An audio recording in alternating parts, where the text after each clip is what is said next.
आजच्या गोष्टीचे नाव आहे बुडबुड घागरी. एकदा एका जंगलात एक माकड होते आणि एक होती मांजर आणि एक उंदीर. त्या तिघांची फार गट्टी होती. एकदा त्यांनी खीर करायचे ठरवले आणि ठरल्याप्रमाणे सगळे कामाला लागले.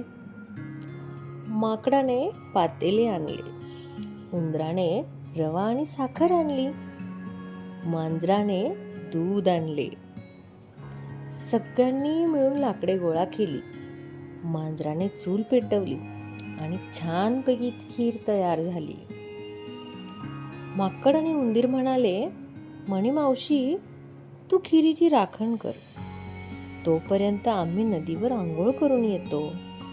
मांजरही म्हणाली, ठीक आहे, जा तुम्ही. खिरीचा खूप छान वास सुटला होता. मणिमाऊलाही भूक लागली होती. तिला वाटले, थोडीशी खीर खाल्ली तर कोणाला काय कळणार आहे. आणि तिने थोडी खीर चाखली. खीर फार चविष्ट होती, पण मणिमाऊला काही राहावेना. तिने आणखी थोडी खाल्ली, मग आणखी थोडी खाल्ली आणि असे करता करता मणिमाऊने सगळी खीरच संपवली. मग झाकण ठेवून झोपेचं सोंग घेऊन ती बसून राहिली. तिकडून माकड आणि उंदीर परत आले. पाहतात तर काय, खिरीचे पातेले रिकामे. ते विचारतात, मणिमावशी, खीर कोणी खाल्ली?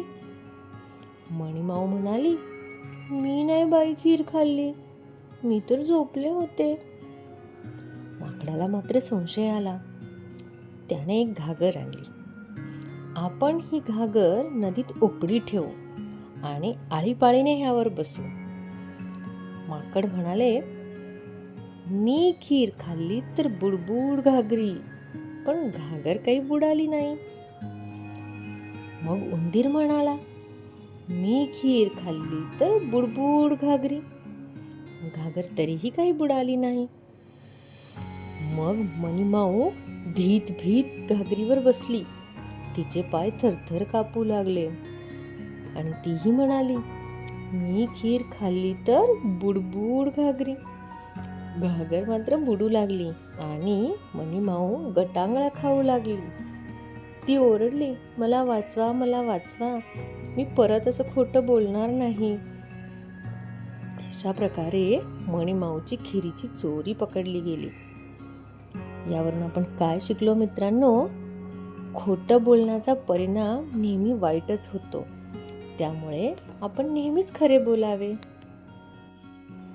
अशाच मजेशीर गोष्टी ऐकण्यासाठी टायनी ट्यून्सला फॉलो करा आणि सबस्क्राईब करा. शुभरात्री.